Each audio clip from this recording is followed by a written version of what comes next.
تم سمجھتے کیا ہو خود کو؟ امی کے سامنے شریف بچہ بننا بند کرو اور انہیں خود ہی حقیقت بنا دو۔ ایان نے جواباً اسے باہوں میں بھرا تو وہ تلملا کر رہ گئی۔ میں شریف بچہ ہی ہوں مسز، ورنہ تمہیں کب کا بتا چکا ہوتا کہ کتنی محبت ہے تم سے۔ ماہی نے اسے گھورا۔ بہت ڈھیٹ ہو تم ویسے مسٹر ایان۔ ایان نے مسکراتی آنکھوں سے دیکھتے اس کی گردن میں منہ چھپایا۔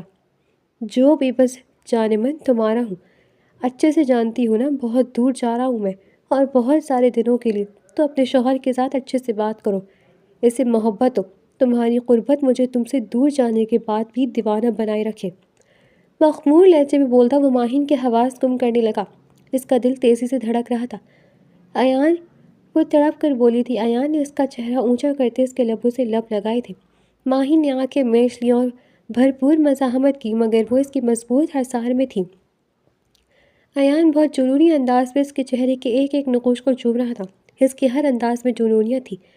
میں جلد واپس آ جاؤں گا اور پھر سب کو ہمارے رشتے کی حقیقت بتا کر تمہیں ہمیشہ کے لیے اپنی باہوں میں قید کر لوں گا ماہی۔ بدلے میں مجھے بس محبت چاہیے، جیسی میں تم سے کرتا ہوں۔ ماہین نے ایک سلگتی ہوئی نگاہ اس پر ڈالی اور پھر اس کی گرد دھیرے پڑتے دیکھ کر اسے خود سے دور کیا۔ محبت کا مجھے نہیں پتہ، لیکن مجھے اب زندگی آپ کے ساتھ ہی گزارنی ہے۔ زبردستی نکاح کر کے زندگی میں تو گھس گئی ہے۔ میں بتا رہی ہوں کہ آپ کی وجہ سے اگر مجھے فیس کرنا پڑا تو میں آپ کو زندہ نہیں چھوڑوں گی۔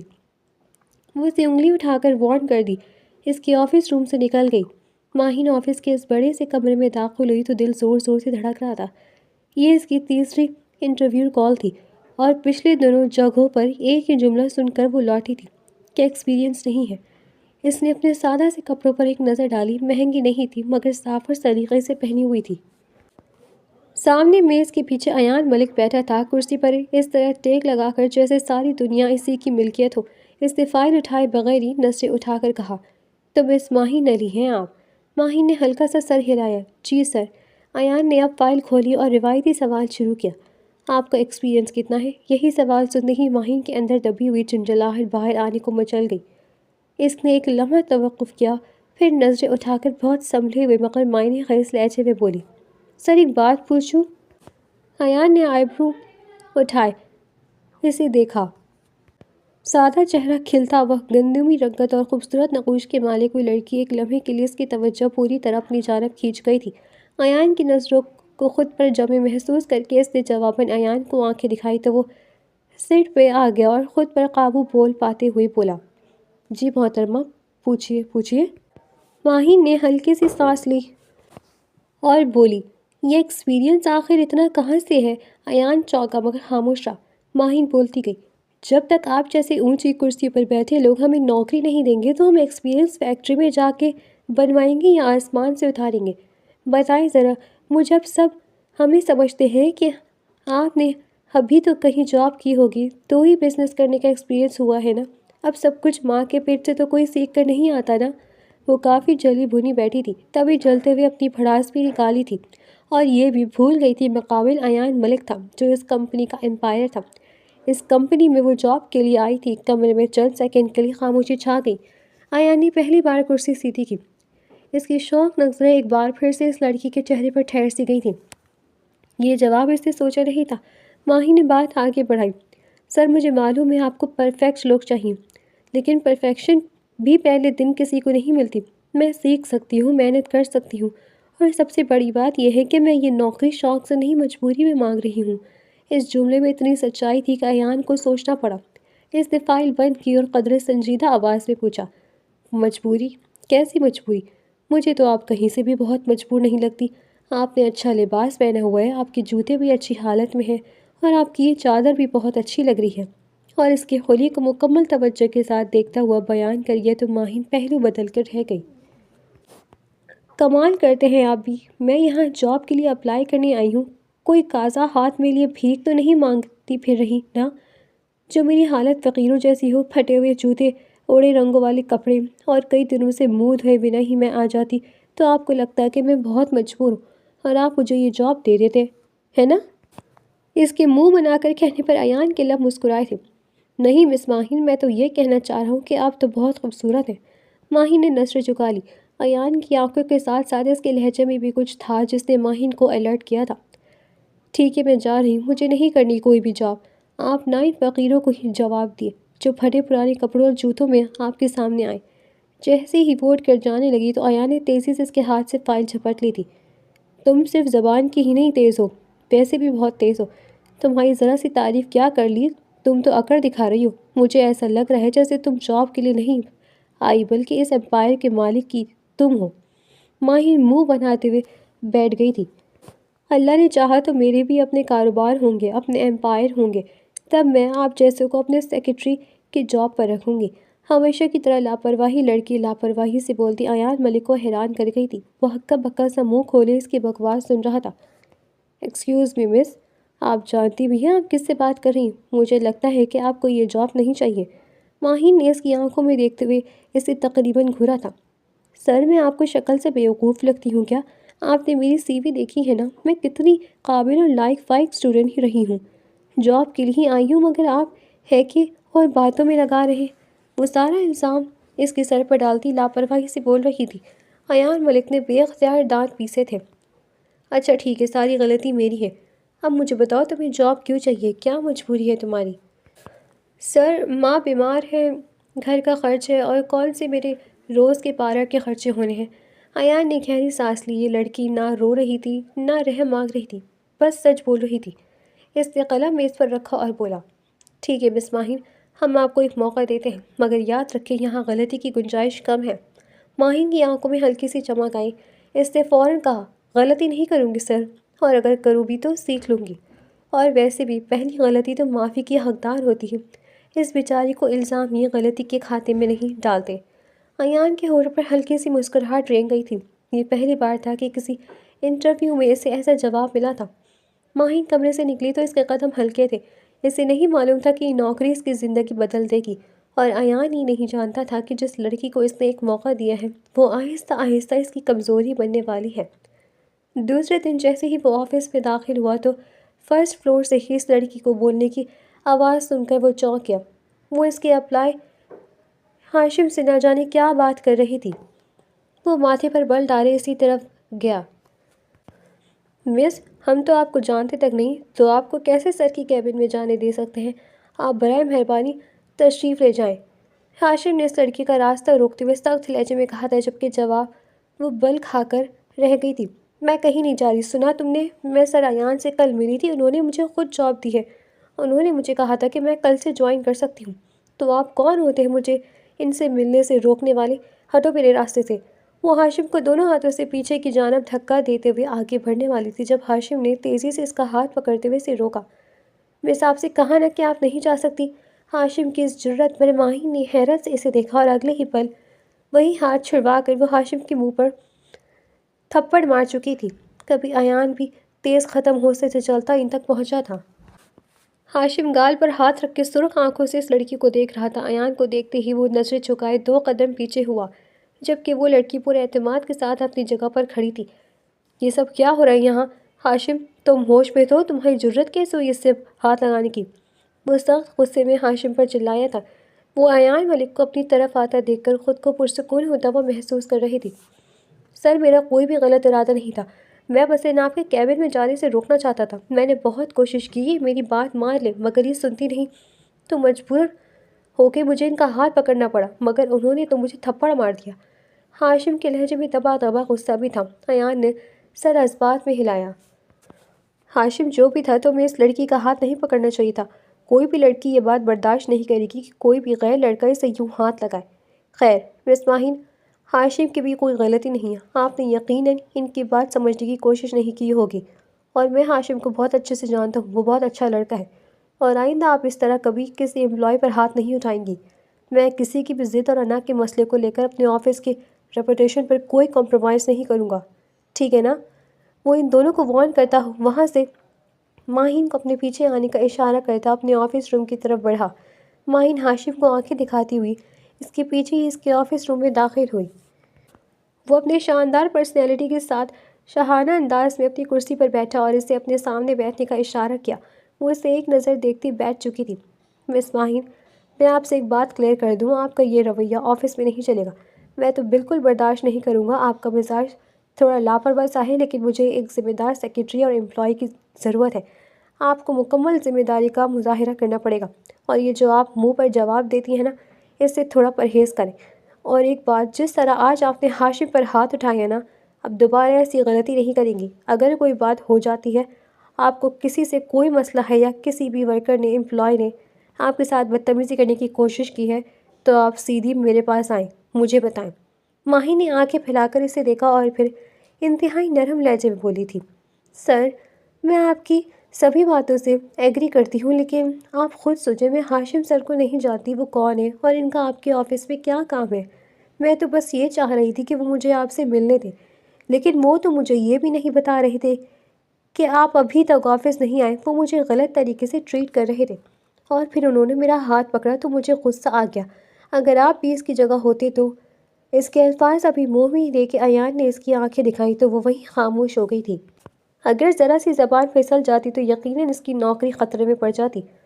ٹھیک ہے، میں آئندہ سب کو کہہ دوں گا کہ کوئی بھی آپ کے ساتھ الجھنے کی کوشش نہ کرے، اور میرا نہیں خیال کہ کوئی بھی دوبارہ ایسا کرے گا، کیونکہ جب سب کو پتہ ہوگا کہ آپ یہاں بھی سیکرٹری کے طور پر جاب کریں گی تو کسی کو کوئی ایشو نہیں ہوگا۔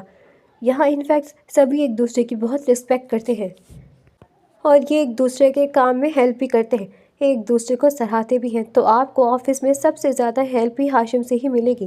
ایان نے ہاشم کی طرفداری کرتے ہوئے اسے اعتماد میں لیا تھا۔ وہ جانتا تھا کہ وہ کم عمر اور نا تجربہ کار ہے۔ جاب کی مجبوری نے اسے گھر سے نکلنے پر مجبور تو کر دیا تھا، لیکن وہ لاؤبالی سی لڑکی شاید زمانے کی اونچ نیچ سے ناواقف تھی۔ ٹھیک ہے، ابھی آپ جائیں، میں مسٹر ثانیہ سے کہتا ہوں کہ وہ آپ کا سب سے تعارف کروائیں۔ آپ سب سے ملیں، اور کل سے آپ کام سٹارٹ کریں گے۔ میں خود آپ کو سب کا دکھاؤں گا، اور اس کے بعد میں کسی قسم کی بھی لاپرواہی برداشت نہیں کروں گا۔ وہ اسے انگلی اٹھا کر وارن کرتا سخت لہجے میں بولا تھا۔ وہ سر ہلا کر رہ گئی تھی۔ تبھی ایان نے مس ثانیہ کو اپنے آفس روم میں بلایا تھا، اور ان کا تعارف ماہین سے کرواتے ہوئے اسے ہدایت تھی کہ اسے آفس کی ورکر سے ملوائیں اور کام کے بارے میں تھوڑا بہت سمجھائیں۔ وہ سر ہلاتی ہوئی ثانیہ کے ساتھ باہر نکل گئی تھی۔ ایان کی نظروں نے جیسے اس کا پیچھا کیا تھا۔ پاگل لڑکی، پہلے دن ہی ہاشم کو تھپڑ دے مارا، جانتی نہیں کہ ہاشم میرا دانا بازو ہے، اور پھر حد یہ کہ مجھے بھی سنا رہی تھی کہ میں اس کی جگہ ہوتا تھا وہ مجھے بھی۔ توبہ، لڑکی کی زبان کے آگے تو خندق ہے۔ وہ کانوں کو ہاتھ لگاتا ہوا اس کے ایٹیٹیوڈ کے بارے میں سوچتا ہوا مسکرایا تھا۔ سعدیہ بیگم نے اس کی بھولی معصوم صورت دیکھی تو دل میں نہ جانے کیوں خدشات نے سر اٹھایا تھا۔ دنیا داری کی اسے کچھ خاص سمجھ نہیں تھی، لیکن مجبوریوں نے اسے زندگی کی اس طرح پر لا کھڑا کیا تھا جہاں اس کے لیے گھر سے باہر نکل کر نوکری تلاش کرنے کے سوا کوئی چارہ نہیں بچا تھا۔ زندگی کی گاڑی جیسے کیسے بھی گزر رہی تھی، بہت اچھی تھی، ان سب کے لیے بے حد پرسکون زندگی تھی۔ جیل میں پہلا کنکر تب گرا جب نفیس صاحب کا بہت بڑا ایکسیڈنٹ ہو گیا، اور ایکسیڈنٹ ہونے کے بعد کئی دن تک وہ ہسپتال میں داخل رہے۔ ڈاکٹروں کی لاکھ کوششیں اور سعدیہ کے پاس جو بھی جمع پونجی تھی، سب لگانے کے باوجود بھی وہ بچ نہیں سکے تھے۔ ماہین خود کالج میں پڑھتی تھی، اس کے BSc کے ایگزامز قریب تھے۔ باپ کے مرنے کے بعد وہ بہت ڈسٹرب رہنے لگی تھی۔ وہ خود بھی دل کے عارضے میں مبتلا تھی۔ ان کا علاج تو مسلسل ہو رہا تھا، مہنگی دوائیاں اور کر کے اخراجات آخر کہاں سے بڑے ہوتے ہیں۔ رشتہ داروں نے ان دونوں کو تنہا چھوڑ دیا تھا، کسی نے بھی پلٹ کر خبر تک نہیں لی تھی کہ وہ کس حال میں جی رہے ہیں۔ ایسے میں ماہی نے فیصلہ کیا تھا کہ وہ ہر صورت اپنے پاؤں پر کھڑی ہوگی اور جو اب تلاش کرے گی، لیکن بے حد کوشش کے باوجود بھی اس کی بھی جاب نہیں ملی تھی۔ ایک تو کم عمر تھی، اس کی کوالیفیکیشن کم تھی، اور پھر تجربہ بھی صرف نہیں تھا۔ ایسے میں اسے کسی بڑی کمپنی میں جاب ملنا ناممکن سا تھا، لیکن اس بار قسمت نے اس کا ساتھ دیا تھا اور اسے نوکری مل گئی تھی۔ مگر سعدیہ کے دل میں بیٹی کے لیے فکر پہلے سے کہیں زیادہ بڑھ گئی تھی۔ انہیں اپنی زندگی کا بھی کوئی بھروسہ نہیں تھا، اور وہ سوچ کر کانپ اٹھتی تھی کہ ان کے بعد بیٹی بالکل تنہا رہ جائے گی۔ اس لیے وہ جلد از جلد اس کے لیے کسی اچھے رشتے کی منتظر رہتی تھی، اور اسے جلد سے جلد رخصت کر دینے کے خیال نے انہیں بے چین کر رکھا تھا۔ ایان کے کیبن میں خاموشی تھی، بس کمپیوٹر کی ہلکی سی آواز اور AC کی مدھم سرسراہٹ۔ ماہی نے اس کیبن کے ایک کونے میں بڑی ورک ڈیسک پر بیٹھی تھی، سامنے لیپ ٹاپ کھلا ہوا تھا، فائلیں ترتیب سے رکھی تھیں۔ ایان اپنی کرسی سے اٹھا اور چند قدموں میں اس کے قریب آ کر کھڑا ہو گیا۔ یہ دیکھو، اس نے اسکرین کی طرف اشارہ کیا، یہاں ڈیٹا انٹری ایسے نہیں، پہلے اس شیٹ کو فلٹر کرو، پھر رپورٹ بناؤ۔ ماہی نے فوراً سر ہلایا۔ Okay sir. ایسے؟ وہ ذرا سا اس کی طرف جھکی، انگلیوں سے کی بورڈ پر ٹائپ کرتے ہوئے۔ اسی لمحے ایان کی نظر اس کے ہاتھوں سے پھسل کر اس کے چہرے تک جا پہنچی۔ سادہ سا چہرہ، ہلکی سی گلابی گندمی رنگت اور گہرے گلابی لب، اور پیشانی پر آتے چند بے ترتیب بال۔ وہ بول رہی تھی، سمجھنے کی کوشش کر رہی تھی، مگر ایان کو یوں لگا جیسے اس کی آواز کہیں دور سے آ رہی ہو۔ سر، ماہی نے دوبارہ کہا تو ایان چونک کر حال میں لوٹا۔ ہاں ہاں بالکل ٹھیک، اس نے گلا صاف کیا، لیکن یہاں یہ والا پوائنٹ مس ہو گیا ہے۔ وہ ذرا اور قریب جھکا، اسکرین کی طرف اتنا قریب کہ ماہی کو اس کی موجودگی صاف محسوس ہوئی۔ اس کا پرفیوم، اس کی سانسوں کی گرمی۔ ماہی نے لاشعوری طور پر کرسی ذرا پیچھے کی۔ اوکے سر، یہاں؟ ایان کی نظر پھر اس کے چہرے پر ٹھہر گئی، آنکھوں میں توجہ، پیشانی پر سنجیدگی، مگر ہونٹوں پر کپکپاہٹ تھی۔ وہ اس کی اتنی تصدیقی اور قربت پر انکمفرٹیبل فیل کر رہی تھی۔ یہ بات وہ سمجھ چکا تھا، لیکن دور ہونے کی زحمت نہیں کی تھی، بلکہ اسی ماہی کی گھبرائی کی برائی سے صورت اور گلابی رنگت نہ جانے کیوں مزہ دے رہی تھی۔ تم بہت غور سے سنتی ہو اور سمجھتی بھی ہو، مجھے پورا یقین ہے کہ تم بہت جلد میرا دل جیت لو گی۔ ایان کے منہ سے بے ساختہ نکل گیا۔ ماہی نے چونک کر اس کی طرف دیکھا۔ اس کی خوبصورت آنکھیں اور ان میں پھیلی حیرت کو ایان نے بہت قریب سے دیکھا تھا۔ اسے اپنا دل اس لڑکی کی آنکھوں میں ڈوبتا محسوس ہوا۔ سر، میرا مطلب، ایان نے فوراً لہجہ بدلا، یہ اچھی بات ہے کہ تم جلد سیکھ لو گی۔ ماہی نے ہلکی سی مسکراہٹ کے ساتھ سر جھکا لیا۔ آئی ول ٹرائی مائی بیسٹ، کوئی غلطی نہیں ہوگی۔ ایان سیدھا ہوا اور اپنی کرسی سے اٹھ کھڑا ہوا، 2 قدم پیچھے ہٹا، مگر نظریں اب بھی اس پر ہی تھیں۔ دل میں ایک عجیب سا احساس جاگا، یہ لڑکی کام سیکھ رہی تھی اور وہ خود نہ جانے کب اس کے چہرے کے نقوش میں الجھنے لگا تھا۔ کیبن میں خاموشی لوٹ آئی، مگر اس خاموشی میں کچھ بدل چکا تھا۔ کہیں نہ کہیں بہت آہستہ ایک اور کہانی نے سر اٹھانا شروع کر دیا تھا۔ وہ رات دیر تک نہ جانے کیوں بستر پر کروٹیں بدل رہا تھا، بار بار آنکھوں کے پردے پر اس کو معصوم چہرہ اوپر کر آ جاتا۔ جس لمحے وہ اس کی بے حد قریب تھی، اس کی حیرت سے پہلی آنکھیں اور نازک سے لب جو ہلکے سے کھلے تھے، اس کے ذہن سے کسی بھی طرح اوجھل نہیں ہو پا رہے تھے۔ ایسا نہیں تھا کہ ایان نے اپنی زندگی میں حسین چہرے نہیں دیکھے تھے، یا اس کا اتنے قریب سے کسی لڑکی سے واسطہ نہیں پڑا تھا، لیکن نہ جانے کیوں اس لڑکی کی کشش میں ایان کو بے بس کیا تھا۔ اس کا گھبرانا، اس کی پلکوں کا اٹھنا گرنا، چہرے کی بدلتی رنگت، نہ جانے کیوں اس کے دل کو بھا رہا تھا۔ اپنے دل کی سلجھن کو وہ سمجھ نہیں پا رہا تھا۔ ایان کے ماں باپ اس کے بچپن میں ہی چل بسے تھے، اس کے چچا نے اس کی اچھی تربیت کی تھی، اور وہ خود بھی ایک مانے تانے بزنس مین تھے اور اسے بھی بزنس کے اچھے گھر سکھائے تھے۔ ایان کی وجہ سے انہوں نے ساری زندگی شادی نہیں کی تھی، وہیں سے ہمیشہ کامیاب اور سب سے اوپر دیکھنا چاہتے تھے، اور وہ بھی ان سے بے حد محبت کرتا تھا۔ ان کے ہوتے ہوئے ایان نے کبھی اپنی زندگی میں ماں باپ کی کمی کو محسوس نہیں کیا تھا، لیکن اچانک ایک ایکسیڈنٹ میں اس کے چچا جان کی بازی ہار گئے تھے اور وہ بری طرح ٹوٹ گیا تھا۔ بہت وقت لگا تھا اسے خود کو سنبھالتے سنبھالتے، لیکن اس کی شوق طبیعت جیسے خول میں لپٹ گئی تھی۔ زندگی کے سارے رنگ مدھم پڑ گئے تھے۔ اس کا سارا فوکس اپنے بزنس پر تھا، اور 1 سال میں ہی وہ اپنے بزنس کو بلندیوں کے اس مقام پر لے گیا تھا جہاں پہنچتے پہنچتے لوگوں کو سالوں لگ جاتے تھے۔ بہت عرصے کے بعد آج اس کا دل یوں بے چین ہوا تھا، وہ بھی ایک لڑکی کے لیے۔ اسے خود پر حیرت ہو رہی تھی۔ وہ بہت متوازن مزاج اور بربرار انسان تھا۔ اس کی شاندار پرسنالٹی اور وجاہت پر لڑکیاں مرتی تھیں، لیکن اس نے کبھی توجہ نہیں دی تھی۔ لیکن آج رات کے اس پہر پر وہ سخت جھنجھلاہٹ کا شکار تھا کہ آخر اس کے ساتھ ہی ہو کیا رہا ہے۔ وہ کافی دیر اپنی سوچوں میں الجھا رہا، اور جانے کب نیند اس پر مہربان ہو گئی۔ یہی وجہ تھی کہ صبح جب اٹھا تو نیند کی کمی کی وجہ سے اور کچھ اپنے الجھے ہوئے خیالوں کی وجہ سے وہ کافی روڈ ہو رہا تھا۔ ایان کی کیبن میں اس دن فضا بدلی بدلی سی تھی۔ وہ میز کے پیچھے بیٹھا فائل پلٹ رہا تھا، اور اس کے چہرے پر وہی سختی تھی جو پہلے دن انٹرویو کے وقت تھی۔ ماہی اپنی ڈیسک سے فائل لے کر اندر آئی تو اس نے سرسری سے نظر بھی نہیں ڈالی۔ یہ فائل کس نے تیار کی ہے؟ اس کی آواز میں کوئی نرمی نہیں تھی۔ ماہی نے ہلکا سا گلا صاف کیا۔ سر، میں نے۔ ایان نے فوراً فائل بند کر کے میز پر رکھ دی۔ یہ قابل قبول نہیں ہے، ڈیٹا میچ نہیں کر رہا ہے، پریزنٹیشنز ویک ہیں، اور تم سے مجھے اس سے بہتر امید تھی۔ ماہی نے ایک لمحے کو ساکت رہ گئی۔ اوکے سر، مگر کل تو آپ نے کہا تھا کہ یہ اسٹرکچر ٹھیک ہے۔ ایان نے تیز نظر اس پر ڈالی۔ کل اور آج میں فرق ہوتا ہے مس ماہی، یہاں ہر دن پرفیکشن چاہیے، میں کسی کو ایزی نہیں لیتا۔ اس کا لہجہ اتنا سرد تھا کہ ماہی کا دل جیسے بیٹھ سا گیا۔ وہ کچھ کہنا چاہتی تھی، مگر الفاظ گلے میں اٹک گئے۔ فائل ہاتھ میں لی وہ باہر آ گئی، ڈیسک پر آ کر بیٹھی، مگر اسکرین صاف نظر نہیں آ رہی تھی۔ دماغ میں بس ایک ہی سوال گھوم رہا تھا کہ کل جو آدمی نرم آواز میں یوں آئی ڈوئنگ گریٹ کہہ رہا تھا، آج وہ اچانک اتنا سخت کیوں ہو گیا ہے؟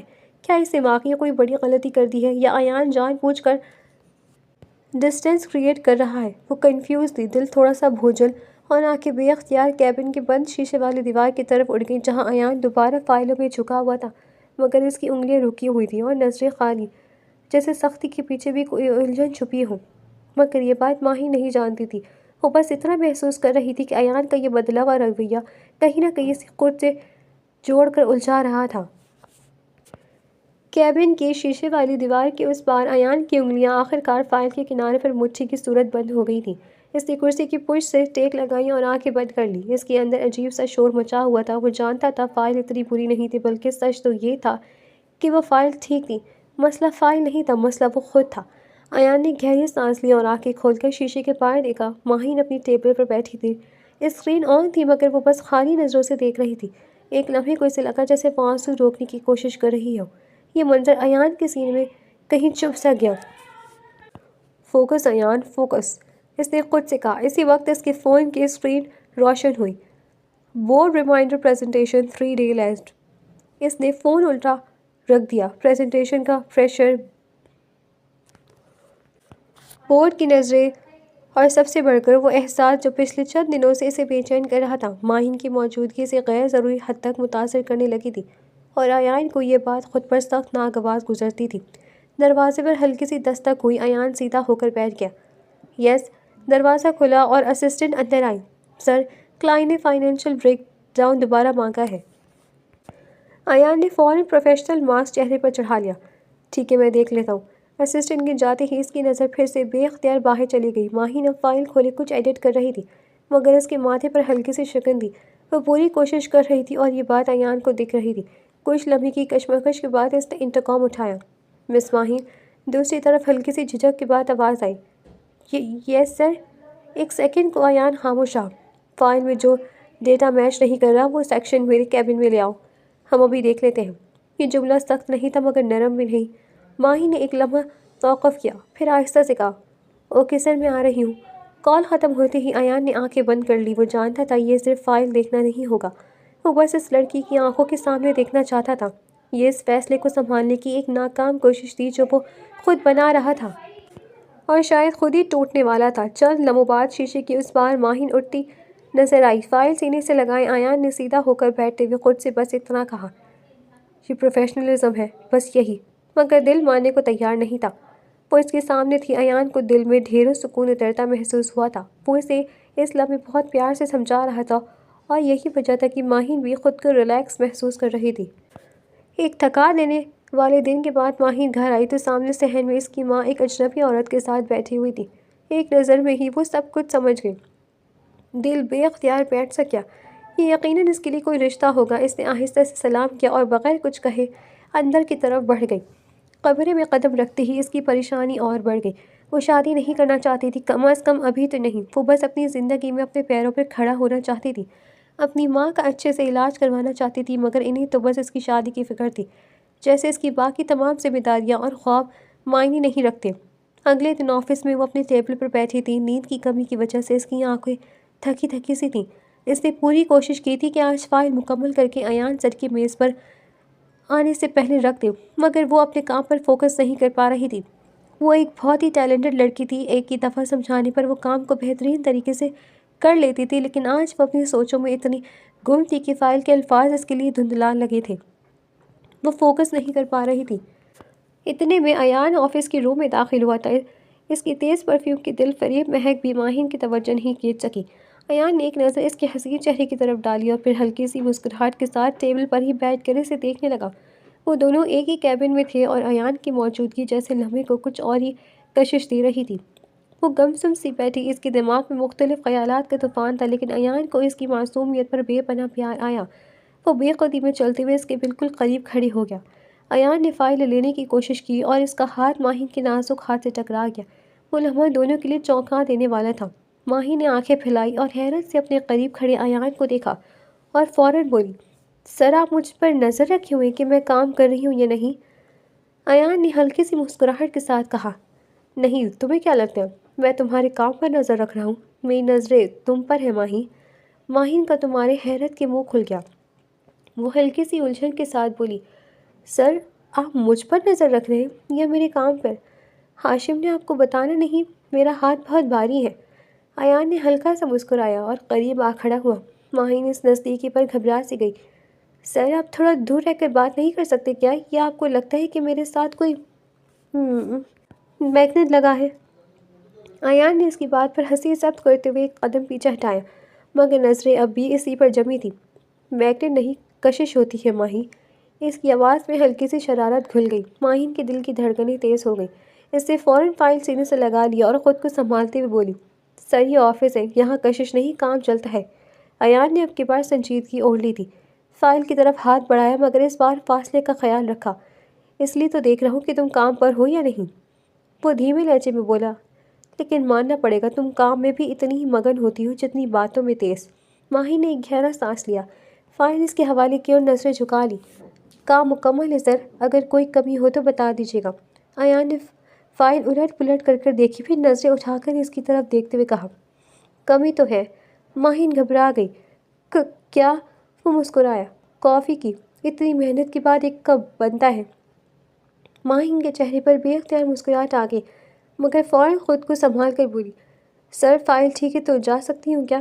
ایان نے بے اختیار اس کی آنکھوں میں دیکھا۔ دل تو چاہ رہا تھا کہہ دے کہ نہیں، بس یوں ہی میری آنکھوں کے سامنے رہو، لیکن پھر کوئی سے پریشان نہیں کرنا چاہتا تھا۔ تبھی سر ہلا کر خود ہی اس کے راستے سے ہٹا اور اپنی چیئر پر جا بیٹھا۔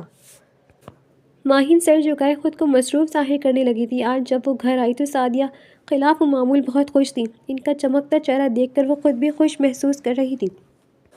کھانا کھانے کے بعد اس نے گھر سمیٹا اور پھر ان کے پاس آ بیٹھی۔ ماہین میری بات مانو گی؟ ماہین نے ان کا چہرہ توجہ سے دیکھا۔ جی امی بولی، کیوں نہیں، آپ کی بات ٹال سکتی ہوں کیا؟ سعدیہ نے لمبی سانس دی، بیٹا میں نے تمہارا رشتہ طے کر دیا ہے، لڑکا بہت اچھا ہے، گھر بھی ان کا بہت اچھا ہے۔ تمہیں پتہ ہے لڑکی کے ماں نے خود اپنے منہ سے کہا ہے کہ وہ جہیز لینے کے حق میں نہیں ہے، ان کا گھر تو بھرا پڑا ہے، اور میں نے انہیں صاف صاف کہہ دیا کہ میں اپنی بیٹی کو وہ سب کچھ دوں گی جو ایک لڑکی اپنی ماں کے گھر سے لے کر جاتی ہے۔ زندگی کی ضروریات کا تمام سامان جو میں نے اب تک جمع کیا ہے وہ میں سب اپنی بیٹی کو دوں گی۔ تو وہ بہت خوش ہوئی تھی، کہہ رہی تھی کہ آپ کی اپنی خوشی اگر دینا چاہے تو، ورنہ ہمارے گھر میں کسی چیز کی کمی نہیں، اور ہم آپ کی بیٹی کو پلکوں پر بٹھا کر رکھیں گے۔ چند لمحوں تک وہ اپنی ماں کے چمکتے چہرے کو دیکھتی رہی، اور پھر جانے اس کے دل میں کیا سمائی، اس نے اس رشتے کے لیے ہاں بول دیا تھا۔ اس کی ماں نے بے اختیار اس کے گلے لگا کر اس کی پیشانی چومی تھی۔ خدا تمہیں دنیا بھر کی خوشیاں دی، ہمیشہ جھولیاں بھر بھر کر سمیٹو میری بچی، تم نے میرا مان بڑھا دیا ہے، تم بہت خوش رہو گی ماہین، ارسل بہت اچھا لڑکا ہے۔ وہ جھکی پلکوں کے ساتھ ہلکا سا مسکرائی تھی۔ وہ لڑکا کیا کرتا تھا اور کس خاندان سے تھا، وہ کون لوگ تھے، اسے جاننے میں کوئی دلچسپی نہیں تھی۔ اسے بس اتنا پتہ تھا کہ اس کی ماں بے حد خوش ہے۔ انہیں خوش دیکھ کر وہ خود بھی خوش تھی۔ میٹنگ اٹینڈ کرنے کے فوراً بعد وہ اپنے آفس روم کی طرف بڑھا تھا۔ آج اس نے یہ میٹنگ خود ہی اٹینڈ کی تھی تو پریزنٹیشن تک خود ہی تھی۔ وہ نہیں چاہتا تھا کہ ماہی سب کے سامنے کھڑی ہو کر پریزنٹیشن دے اور وہاں موجود مردوں کی نظریں صرف ماہی پر ہوں۔ ایسا وہ کیوں سوچ رہا تھا اور کیوں یہ سب کر رہا تھا، اسے خود بھی سمجھ نہیں آ رہا تھا۔ کبھی دروازہ آہستہ سے کھلا اور ماہین اندر چلی آئی۔ اس کے ہاتھ میں مٹھائی کا ڈبہ تھا اور لبوں پر ہلکی سی مسکراہٹ۔ اسے مسکراتا ہوا دیکھ کر ایان بے اختیار مسکرایا۔ آؤ ماہین، مجھے تمہارا ہی انتظار تھا، اور خوش دلی سے بولتا اسے بیٹھنے کا اشارہ کرتا مسلسل ماہین کے چہرے کو نظر میں رکھے ہوئے تھا۔ سر کام تو ہوتے رہیں گے، آج آپ یہ مٹھائی کھا کر منہ میٹھا کریں۔ اس نے گلاب جامن اٹھا کر اس کے منہ کی جانب بڑھائے تو اس نے ہاتھ کے اشارے سے ماہین کو روکا۔ ارے اتنا میٹھا؟ میں میٹھا نہیں کھاتا، لیکن تم اپنے ہاتھ سے کھلا رہی تو کھا لوں گا، ویسے یہ کس خوشی میں؟ وہ اس کا ہاتھ تھام کر تھوڑی سی مٹھائی لے چکا تھا۔ ماہین کا دل اس کے یوں ہاتھ پکڑنے پر زور سے دھڑکا تھا۔ اس کے لمس کی گرماہٹ ماہین کو اپنے اندر تک اترتی محسوس ہوئی تھی۔ وہ سر میری بات پکی ہو گئی ہے اس خوشی میں، اور تھوڑے دن تک نکاح بھی ہو جائے گا، اس لیے میں سب کے لیے مٹھائی لے کر آئی تھی۔ اس کی بات سنتا ایان ایک دم جیسے ساکت ہوا تھا۔ یہ سب کیا ہو رہا تھا؟ تمہاری بات کیسے پکی ہو سکتی ہے؟ کسی کے ساتھ گھر بسانے کے خواب دیکھ رہی ہو؟ وہ کھڑا ہوتا ہوا مقابل آیا تو ماہین کو سانس رکتا ہوا محسوس ہوا۔ سر آپ دور رہ کر بات کریں، وہ گھبرا کر بولی تو وہ اس کی آنکھوں میں دیکھتا مسکرایا، اور پھر اس کا ہاتھ تھام کر باقی کا گلاب جامن بھی اپنے منہ میں رکھ لیا۔ اب تو اور بھی میٹھا لگ رہا ہے، وہ مزے سے بولتا ہوا۔ ساتھ ہی اس نے حیران کھڑی ماہین کی ملائی انگلیوں کو لبوں میں دبا کر ان پر لگی مٹھاس کو چکھ لیا تھا۔ اب تو اس مٹھائی کا ذائقہ اور بھی لذیذ اور میٹھا ہو گیا ہے۔ تم نے بتایا نہیں کون ہے وہ اس کے مسلسل قریب آنے پر بری طرح گھبرا رہی تھی۔ وہ مجھے نہیں کچھ معلوم، بس امی نے سب کیا۔ اس کے لبوں پر جیسے ٹوٹ کر بکھرے۔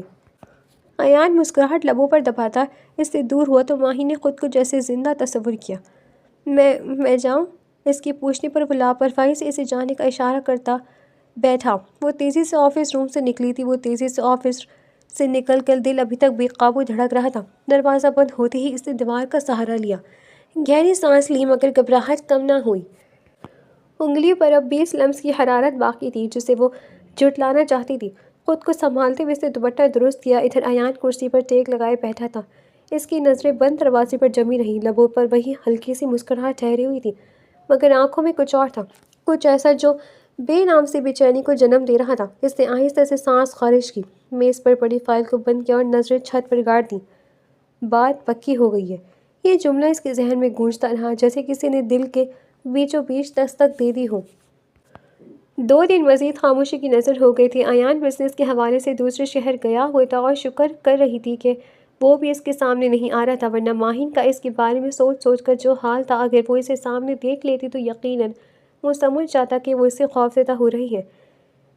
کام جلدی ختم ہو جانے پر وہ ہاشم کو بتا کر آفس سے نکل آئی تھی۔ دل عجیب سا بھوچل سا ہو رہا تھا۔ ابھی وہ سڑک کراس کرنے ہی والی تھی جب ایک گاڑی تیزی سے اس کے قریب آ کر رکی۔ اس سے پہلے کہ وہ کچھ سمجھتی کسی نے اسے اپنی جانب کھینچ لیا تھا اور جلدی سے اس کے منہ پر کپڑا رکھ دیا تھا۔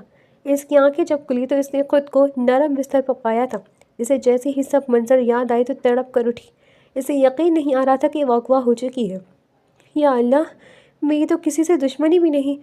وہ دروازہ بجاتی بری طرح رو رہی تھی، تبھی دروازہ کھلا اور وہ اندر آیا۔ ماہی نے سر اٹھا کر اسے دیکھا اور پھر تڑپ کر بھاگ کر اس کے سینے سے جا لگی تھی۔ ایان اسے باہوں میں بھر کر جیسے خود کو یقین دلا رہا تھا وہ اس کی ہے، بس اس کی۔ سر، اچھا ہوا آپ آ گئے، مجھے لے جائیں یہاں سے۔ پتہ نہیں کون لوگ ہیں، مجھے بہت ڈر لگ رہا ہے، پلیز سر مجھے یہاں بچا لیں۔ ایان نے اس کا چہرہ ہاتھوں کے پیالے میں لیا اور آنسو صاف کیے۔ رونا بند کرو اور میری بات سنو، بیٹھو یہاں۔ وہ حیران ہوئی۔ دیکھو ماہی، میں تمہیں یہاں سے جلدی باہر لے جاؤں گا، لیکن تمہیں مجھ سے نکاح کرنا ہوگا ابھی اسی وقت۔ ماہین کے سر پر جیسے آسمان گرا تھا۔ یہ آپ کیا کہہ رہے ہیں؟ اس کا مطلب آپ مجھے یہاں تک لائے ہیں؟ ایان نے اسے بازو سے تھام کر مقابل کیا۔ محبت کرتا ہوں تم سے، اور یہ کافی ہے تمہارے لیے جاننا۔ جب تک تم مجھ سے نکاح نہیں کرو گی تم یہاں سے نہیں جا سکتی۔ وہ اس کے بازو جھٹک کر دور ہوئی تھی۔ آپ اس قدر گھٹیا ہوں گے میں نے کبھی سوچا نہیں تھا۔ نفرت کرتی ہوں میں تم سے، میں کبھی تم سے نکاح نہیں کروں گی۔ ایان لاپرواہی سے کندھے اچکا کر بیڈ پر بیٹھا۔ کوئی بات نہیں میری جان، مجھے تو کوئی اعتراض نہیں ہے، یہ میرا گھر ہے۔ تمہیں نکاح کے بعد بھی تو یہیں آنا تھا اور اب بھی یہیں ہو۔ نکاح کی بغیر بھی تو میری آنکھوں کے سامنے ہی رہو گی، تو کیا ضرورت ہے نکاح کرنے کی؟ بس اتنا ہوگا کہ جب تم کہیں نہیں جاؤ گی تو تمہاری بیمار ماں تمہیں نہ پا کر کس قدر تکلیف میں ہوگی، اور زمانہ تمہیں بدنام کر دے گا، اور تمہاری ماں کے پاس کسی کے سوالوں کا جواب نہیں ہوگا۔ ماہین کا پورا وجود جیسے لرز کر رہ گیا۔ تم یہ سب کیسے کر سکتے ہو میرے ساتھ؟ میرا نکاح ہے کچھ دن بعد اور میں بدنام ہو کر رہ جاؤں گی۔ وہ اٹھ کر اس کے سامنے آئے تو وہ سہم کر دور ہوئی تھی۔ تمہارا نکاح چند دن بعد تھا نا، تو ابھی کر لو، کیا مسئلہ ہے؟ تمہیں میری آنکھوں میں اپنے لیے جنون اور محبت نظر نہیں آتی جو ضد لگا بیٹھی ہو؟ وہ سخت لہجے میں بولا تھا۔ ابھی باہر مولوی صاحب آ جائیں گے اور نکاح نامے پر سائن کر دینا، مجھے زبردستی کرنے پر مجبور مت کرو ماہی۔ وہ روتے ہوئے فرش پر گر سی گئی۔ اس کا رونا تڑپنا سب بیکار تھا۔ وہ ماہین نفیس سے ماہین ایان بن گئی تھی۔ وہ بیڈ پر بیٹھی رو رہی تھی جب وہ کمرے میں داخل ہوا۔ ماہین نے نفرت سے رخ موڑ لیا۔ میری بیوی ہو، آخر نخرے تو دکھاؤ گی ہی، لیکن مجھ سے فرار ممکن نہیں۔ وہ اس کے سسکتے وجود کو باہوں میں بھر چکا تھا۔ تمہارا سب کچھ میں ہی ہوں اب میری جانب، تمہیں اندازہ نہیں میں تم سے کس قدر محبت کرتا ہوں۔ ماہی اس کے سینے سے لگی سسکتی رہی۔ اس نے مزاحمت نہیں کی تھی۔ مجھے گھر چھوڑ دو یا اپنی بیوی کو بھی زمانے کی نظر میں بدنام کرو گے۔ وہ پھنکاری۔ ایان نے اس کے دونوں گال شدت سے چوم لیے۔ کسی کی کیا مجال کہ وہ تمہیں آنکھ بھی اٹھا کر دیکھے۔ چلو گھر چھوڑ دوں تمہیں۔ وہ سرخ پڑی اور اس سے دور ہوئی تھی۔ جیسے ہی سعدیہ نے دروازہ کھولا وہ تڑپ کر اس کے سینے سے جا لگی۔ تبھی سامنے آیا تھا۔ سعدیہ نے الجھ کر روتے ہوئے ماہی کو دیکھا اور پھر سامنے کھڑے اس نوجوان کو۔ ماہین یہ کون ہے اور رو کیوں رہی ہو تم؟ کیا ہوا؟ وہ پریشان ہوئی تو ماہین نے آنسو رگڑتے شکایتی نظروں سے ایان کو دیکھا۔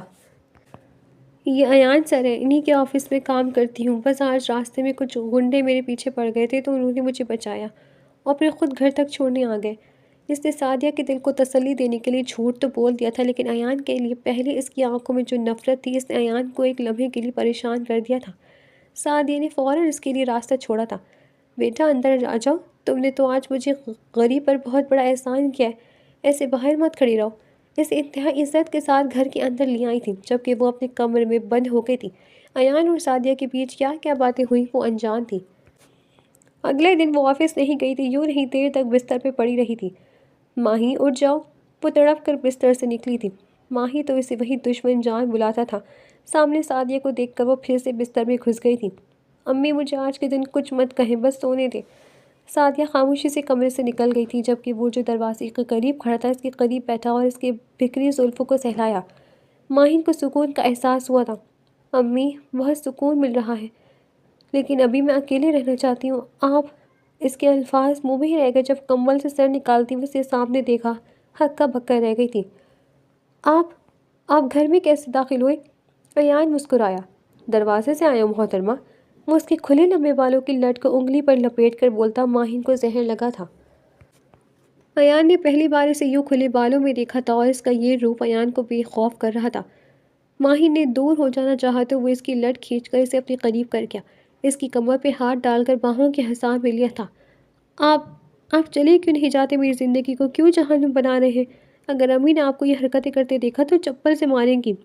تمہارے بال ہی نہیں، زبان بھی کافی لمبی ہے، ان کو بتانا دوں کہ میں ان کا داماد ہوں۔ ماہی نے گھبرا کے اس کے منہ پر ہاتھ رکھا تھا۔ آپ حد بھی رہے، اس نے دھیمی مگر کانپتی آواز میں کہا۔ ایان کے ہونٹوں پر ہلکی سی مسکراہٹ آئی۔ حد؟ وہ اس کے اور قریب آیا۔ نکاح کے بعد حدیں نہیں ہوتی ماہین۔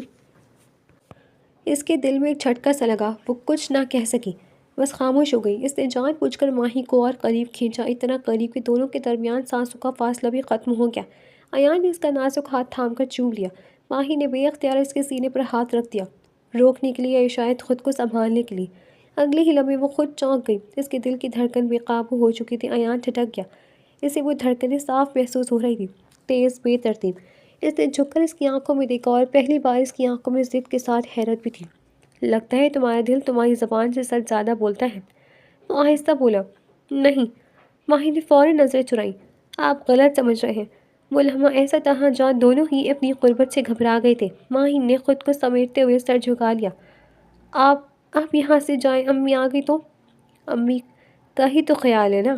آئے نے بات کاٹ دی، پھر لہجہ بدل گیا۔ 2 دن آفس سے چھٹی کرو۔ ماہی نے چونک کر اسے دیکھا۔ کیا 2 دن بس؟ اس نے دہرایا۔ اس کے بعد تم آفس آؤ گی، میں نہیں چاہتا کہ تم ان نظروں سے اوجھل ہو، ویسے بھی ابھی تمہاری رخصتی باقی ہے، کوئی ناز نخرے نہیں چلنے۔ ماہی نے ہونٹ بھینچ لی، وہ کچھ نہ بولی۔ عادت ڈال لو ماہی، یہ غربت اب قسمت ہے۔ سعدیہ کی آواز دینے پر تیزی سے کمبل میں چھپی تھی جبکہ وہ ہنس دیا۔ دیکھا کس قدر ضدی لڑکی ہے، ابھی تک بستر نہیں چھوڑا۔ چلو بیٹا تم چائے ناشتہ کرو اور روز آیا کرو۔ ماہین کی دل کی دھڑکنیں اب بھی شور مچا رہی تھی۔ توبہ ہے اماں، حضور کے سامنے حقیقت کھلی تو پکا ناشتہ نہیں چپل ہی کھائے گا۔ وہ آفس میں بیٹھا فون پر بزی تھا جب وہ تن فن کرتی اس کے سر پر جا پہنچی۔ اس کو یوں جولا شالا بنے دیکھ کے وہ اپنی جگہ سے اٹھا۔ ماہین نے اس کو کالر سے جکڑا۔ تم سمجھتے کیا ہو خود کو؟ امی کے سامنے شریف بچہ بننا بند کرو اور انہیں خود ہی حقیقت بنا دو۔ ایان نے جواباً اسے باہوں میں بھرا تو وہ تلملا کر رہ گئی۔ میں شریف بچہ ہی ہوں مسز، ورنہ تمہیں کب کا بتا چکا ہوتا کہ کتنی محبت ہے تم سے۔ ماہین نے اسے گھورا۔ بہت ڈھیٹ ہو تم ویسے مسٹر ایان۔ ایان نے مسکراتی آنکھوں سے دیکھتے اس کی گردن میں منہ چھپا لیا۔ جو بھی بس جانے من تمہارا ہوں، اچھے سے جانتی ہو نا بہت دور جا رہا ہوں میں، اور بہت سارے دنوں کے لیے، تو اپنے شوہر کے ساتھ اچھے سے بات کرو، اسے محبت ہو۔ تمہاری قربت مجھے تم سے دور جانے کے بعد بھی دیوانہ بنائے رکھے۔ مخمور لہجے میں بولتا وہ ماہین کے حواس گم کرنے لگا۔ اس کا دل تیزی سے دھڑک رہا تھا۔ ایان، وہ تڑپ کر بولی تھی۔ ایان نے اس کا چہرہ اونچا کرتے اس کے لبوں سے لب لگائے تھے۔ ماہین نے آنکھیں میچ لیں اور بھرپور مزاحمت کی، مگر وہ اس کے مضبوط حصار میں تھی۔ ایان بہت جنونی انداز میں اس کے چہرے کی ایک ایک نقوش کو چوم رہا تھا۔ اس کے ہر ایک انداز میں جنونیت تھی۔ میں جلد واپس آؤں گا اور پھر سب کو ہمارے رشتے کی حقیقت بتا کر تمہیں ہمیشہ کے لیے اپنی باہوں میں قید کر لوں گا ماہی۔ بدلے میں مجھے تم سے محبت چاہیے جیسی میں تم سے کرتا ہوں۔ ماہی نے ایک سلگتی ہوئی نگاہ اس پر ڈالی اور پھر اس کی گرفت ڈھیلی پڑتے دیکھ کر اسے خود سے دور کیا۔ محبت کا مجھے نہیں پتہ، لیکن مجھے اب زندگی دو، آپ کے ساتھ ہی گزارنی ہے، نہ زبردستی نکاح کر کے زندگی بھی تو گھس گئی ہے۔ میں بتا رہی ہوں کہ اب کی وجہ سے اگر مجھے یہ فیس کرنا پڑے تو میں آپ کو زندہ نہیں چھوڑوں گی۔ وہ اسے انگلی اٹھا کر وارن کر دی، اس کی آفس روم سے نکل گئی تھی۔ میٹنگ کے لیے انگلینڈ چلا گیا تھا، اسے گئے ہوئے بھی کافی دن گزر گئے تھے۔ سعدیہ اسے بار بار نکاح کے لیے فورس کر رہی تھی، اس کی مسلسل انکار کی وجہ سے وہ اکثر پریشان رہنے لگی تھی۔ ان چند دنوں میں ماہی نے اس شخص کو جتنا سوچا تھا اتنا ہی وہ اس کے دل و دماغ میں گھستا چلا گیا تھا، اور پھر ان دونوں کے درمیان رشتہ ہی کچھ ایسا تھا، محبت ہونا لازم تھی، لیکن وہ ماں کو نہیں بتا سکتی تھی کہ وہ ایان سے نکاح کر چکے۔ کسی کو کچھ سمجھ نہیں آ رہا تھا کہ وہ کس طرح انہیں بتائیں۔ ان کی طبیعت بھی خراب رہنے لگی تھی، وہ جلد سے جلد اس کی شادی کر دینا چاہتی تھی۔ ایان کو گئے ہوئے 1 مہینہ ہونے والا تھا اور ماہین کی اس سے کوئی بات نہیں ہو پا رہی تھی۔ انہی دنوں آفس میں ہاشم نے سب کو بتا دیا کہ ایان سر کا بہت بڑا ایکسیڈنٹ ہو گیا ہے، اور اس ایکسیڈنٹ میں ان کی کنڈیشن بہت سیریس تھی اور وہ جانور نہیں ہو سکے۔ ہاشم ان دونوں کے نکاح کے بارے میں سب جانتا تھا، اس لیے پراپرٹی کے تمام کاغذات اور تمام بزنس اس نے ماہین کے حوالے کر دیا تھا۔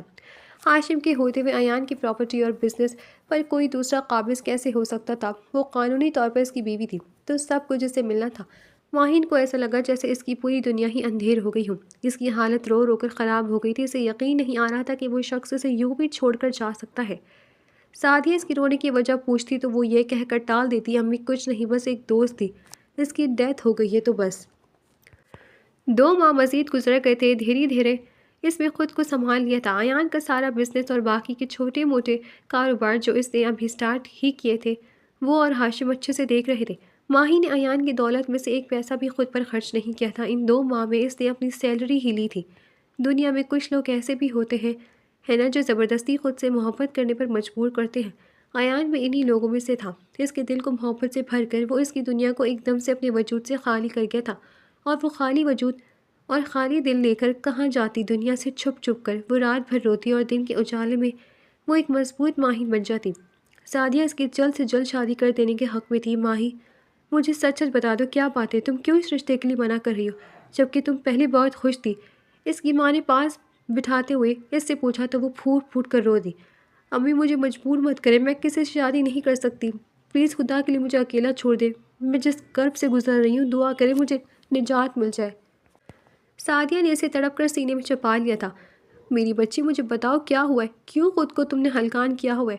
اس نے روتے ہوئے اپنے اور ایان کے رشتے کی حقیقت انہیں بتا دی تھی، اور پھر ایان کی موت کے بارے میں بھی۔ سعدیہ تو گویا پتھر کی ہو گئی، وہ چاہ کر بھی ماہین کے ساتھ سخت رویہ نہیں رکھ سکی۔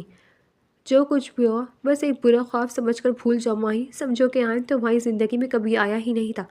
میں نے ان لوگوں کو بس بلا لینا ہے اور تم نکاح کر کے اس گھر سے ہمیشہ کے لیے چلی جاؤ، یہی تمہارے لیے اور ہم سب کے لیے بہتری ہے، ٹھیک رہے گا۔ اس کی ماں نے اس کے سامنے ہاتھ جوڑے تھے، اس نے روتے ہوئے سر جھکا دیا تھا، لیکن دل میں جو درد کی تیز لہر اٹھی تھی اس کا کیا کرتی؟ وہ دشمن جان سے محبت کے سفر پر لا کر تنہا چھوڑ گیا تھا۔ اس نے تمام معاملات ان کے حوالے کرتے ہوئے خود کو کام میں بزی کر لیا تھا۔ وہ دلہن تو بنی تھی، ورنہ ہاتھوں میں مہندی لگی نہ، چوڑیاں خالی، آنکھیں اور خالی دل لیے اپنی ہتھیلیوں کو دیکھتی رہی تھی۔ تکیے کے نیچے سے ایان کی تصویر نکال کر نہ جانے وہ کتنی دیر تک اس کے ایک ایک نقوش کو حفظ کرتی رہی تھی۔ مجھے معاف کر دو ایان، میں تمہاری محبت کی حفاظت نہیں کر سکتی، تم نے میرے ساتھ اچھا نہیں کیا، تم نے کہا تھا کہ تم واپس آ جاؤ گے اور پھر مجھے ہمیشہ کے لیے اپنے باہوں میں قید کر لو گے، کتنا جھوٹا وعدہ کیا تھا نا تم نے۔ وہ اس کے ماتھے پر لب رکھ دی، تصویر کو سینے سے لگائے شدت سے رو دی۔ تبھی دروازہ کھلا اور کوئی اندر آیا، دبے پاؤں اس کے قریب آ کھڑا ہوا۔ ماہی نے دراز میں سے پوائزن کی بوتل نکالی اور ایک نظر ایان کی تصویر کو دیکھا۔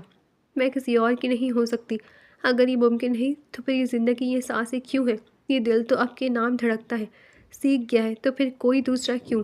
جیسے ہی اس نے بوتل لبوں سے لگائی تو کسی نے اس کا ہاتھ سختی سے تھام کر بوتل دور پھینکی تھی۔ وہ آنکھیں پھیلائی حیرت سے شخص کو دیکھتی رہی تھی، لیکن شاید اس کے ضبط کی انتہا یہیں تک تھی، وہ اسے پوری شدت سے سینے سے لگا گیا۔ دروازے میں کھڑی سعدیہ نے آنکھوں میں آئے آنسو صاف کیے اور واپس پلٹ گئی۔ کہاں چلے گئے تھے آپ مجھے چھوڑ کر؟ میں مر مر کر جی ہوں اور ایک خبر تک نہیں دی مجھے، اتنا بڑا سچ چھپایا مجھ سے۔ آپ جانتے ہیں یہ 3 ماہ میں نے کس قدر اذیت میں گزارے ہیں۔ وہ نا آنکھوں سے روتے ہوئے اس سے شکوہ کر رہی تھی۔ ایان کی آنکھوں میں بھی آنسو تھے۔ ایان اس کے آنسو صاف کرتے ہوئے اس کی آنکھیں چوم رہا تھا۔ میری جان، میں خود بہت بڑی اذیت سے گزر آیا ہوں۔ خدا نے مجھے نئی زندگی دی ہے۔ میرا بہت بڑا ایکسیڈنٹ ہو گیا تھا اور ڈاکٹرز نے کہا تھا کہ میں عمر بھر چل پھر نہیں سکوں گا۔ پھر میں نے سوچا کہ میں تمہاری زندگی کیوں خراب کروں۔ میں نے ہاشم سے کہہ دیا کہ وہ تم سے کہہ دے کہ میں اس کی زندگی سے ہمیشہ کے لیے چلا گیا ہوں۔ میں اپنے دل کو جیسے جیسے سمجھا رہا تھا۔ پھر جب ہاشم نے مجھے بتایا کہ آنٹی تمہاری دوسری شادی کرنے کے بارے میں سوچ رہی ہوں تو یہ مجھ سے برداشت نہیں ہوا۔ اپنا علاج تو میں کروا ہی رہا تھا لیکن مجھ میں وہ جذبہ اور ہمت نہیں تھی۔ پھر مجھے اللہ تعالیٰ نے ہمت دی، تمہاری محبت نے مجھے جنون بخشا، اور دیکھو آج میں بالکل سلامت تمہاری آنکھوں کے سامنے کھڑا ہوں۔ بس یہ کچھ چور کے نشان ہیں، وقت کے ساتھ ساتھ بھر جائیں گے۔ اس نے اپنا چہرہ سامنے کرتے ہوئے ماتھے پر آئے زخم کے نشان کی جانب اشارہ کیا۔ ماہین نے تڑپ کر زخم کے اس نشان کو چھوا اور پھر اس کی پیشانی پر اپنے لب رکھے تھے۔